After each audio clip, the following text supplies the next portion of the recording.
Bonjour à tous, c'est ravi de vous retrouver pour ce nouveau JT breton. Dans l'actualité, ce jeudi, la justice a décidé que la commune de Plérin devait s'occuper seule de l'entretien de la falaise. Réaction du maire dans ce journal. Jean-Paul Didier est médecin à Brest et il alerte sur le surmenage des professionnels de santé. On l'écoutera. Direction aussi la forêt de l'Oudéac où un insecte dévore les arbres. De l'économie aussi dans ce journal. Bonjour Marine Leclèche.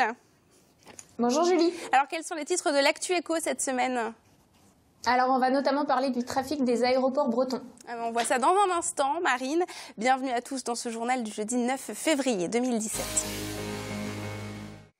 Et on commence avec cette décision de la Cour d'appel administrative de Nantes concernant la falaise de Plérin. La commune va devoir assumer seule la sécurisation du site, une situation qui pourrait concerner d'autres villes de la région comme Port-Launay, Douarnenez ou Saint-Brieuc et qui pourrait coûter très cher à ces communes.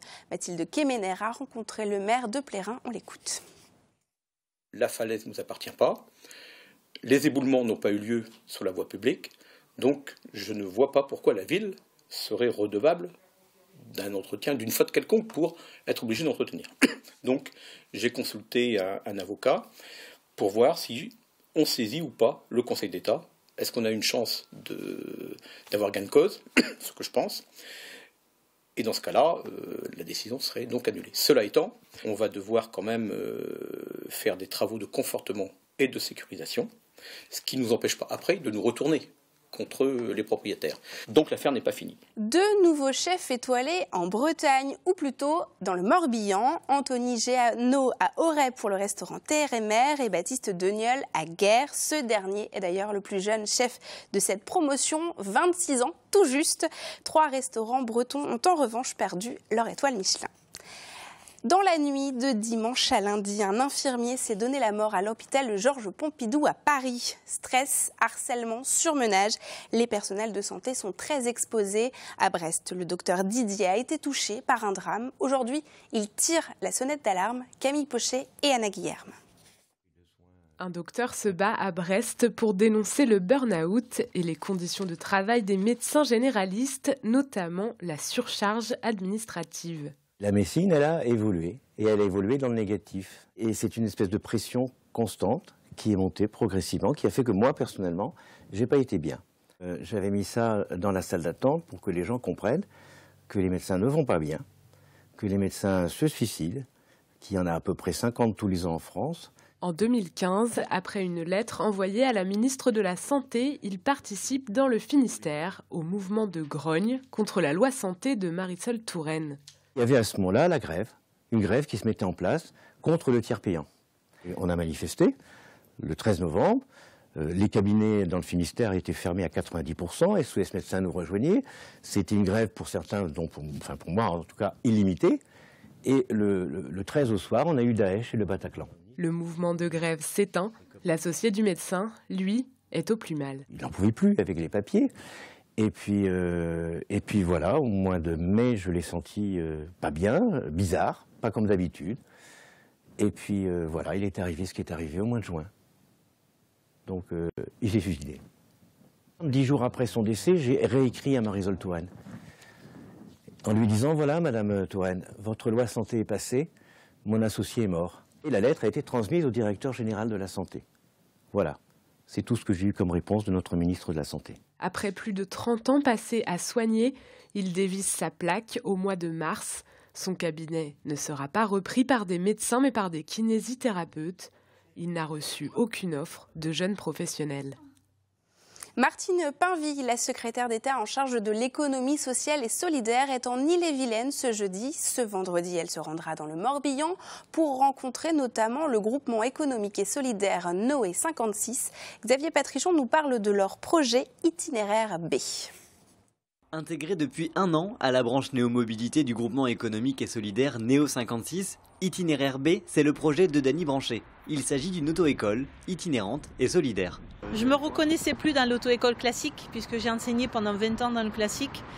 Puis après, je me suis orientée sur l'accompagnement des publics en difficulté. L'idée, c'est donc de prendre le temps d'adapter la formule et l'apprentissage à un public qui se sent parfois désemparé face aux cours classiques. J'ai même construit des jeux comme les dominos, comme les jeux de mémoire. Je travaille avec des petites voitures quand les règles de priorité ne rentrent pas bien. On travaille de façon ludique, on va dire, ce qui ne se fait pas en auto-école classique. Pour le moment, 11 des 12 candidats présentés au code de la route l'ont eu et 3 des 4 élèves présentés à l'examen de conduite l'ont réussi.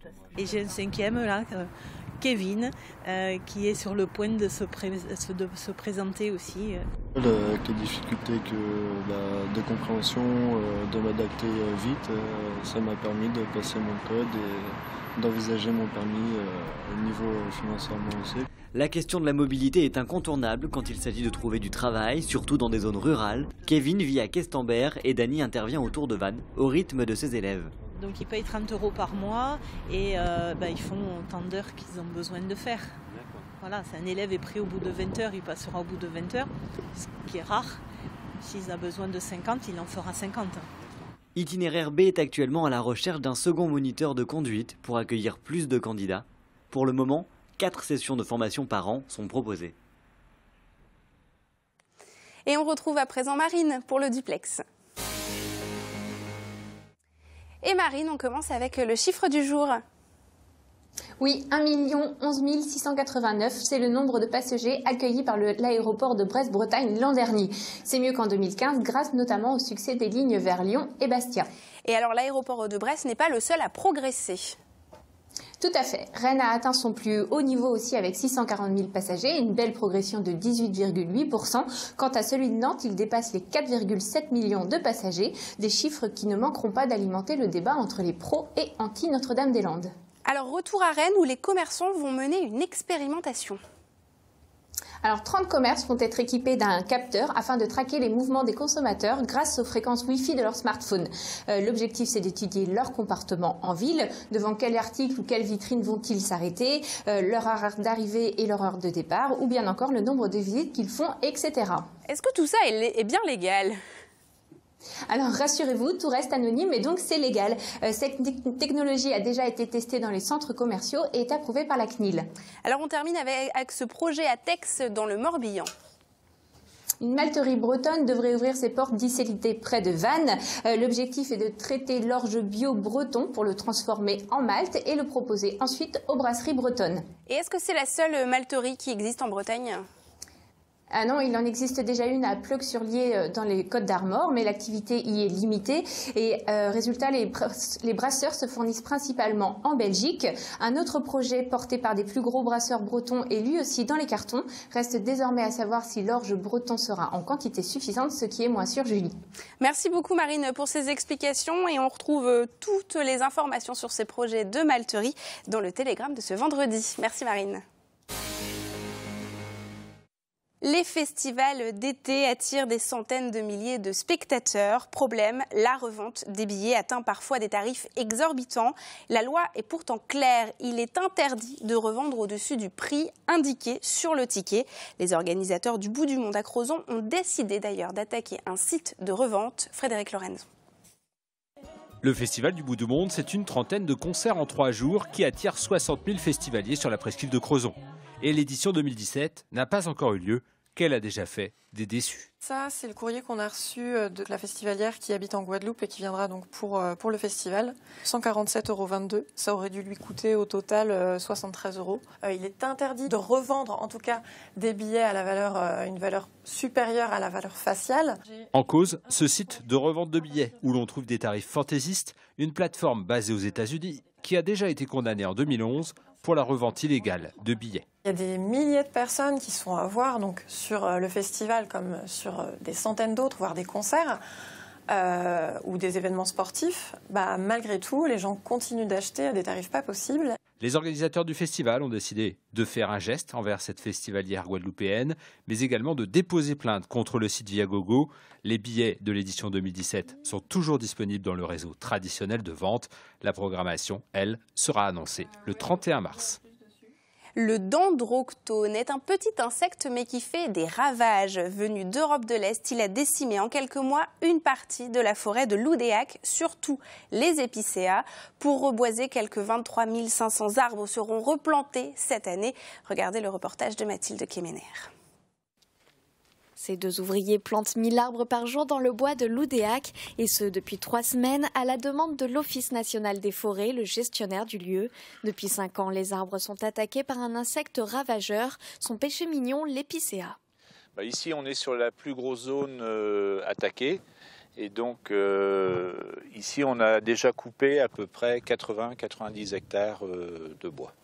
Mais il nous en reste encore autant à faire sur d'autres secteurs de la forêt qui ont été attaqués aussi. La forêt fait 1300 hectares, donc pas loin du quart. Un trou béant causé par le dendroctone, un insecte venu de l'Est de l'Europe. La solution d'introduire son prédateur naturel a bien été testée par le gestionnaire de la forêt, aujourd'hui sans succès. Alors le bois est rapidement coupé pour éviter de gros dégâts qui empêcheraient sa commercialisation. Donc là, on voit l'écorce qui se décolle par plaques entières. Et dedans, on voit toutes les galeries qui ont été creusées par les dendroctones. Il y en a des milliers et des milliers qui viennent sur chaque arbre. Et les femelles pondent leurs œufs entre l'écorce et le bois. La larve va se nourrir de la sève qui circule entre le bois et l'écorce. Tous ces épicéas vont être abattus dans quelques semaines. Ils seront remplacés principalement par des douglas, des pins et des chênes. L'Office national des forêts espère ainsi redonner toute sa splendeur au massif forestier de Loudéac d'ici une vingtaine d'années. Et on passe à présent au Tour de Bretagne en 60 secondes, préparé aujourd'hui par Benjamin Bréau.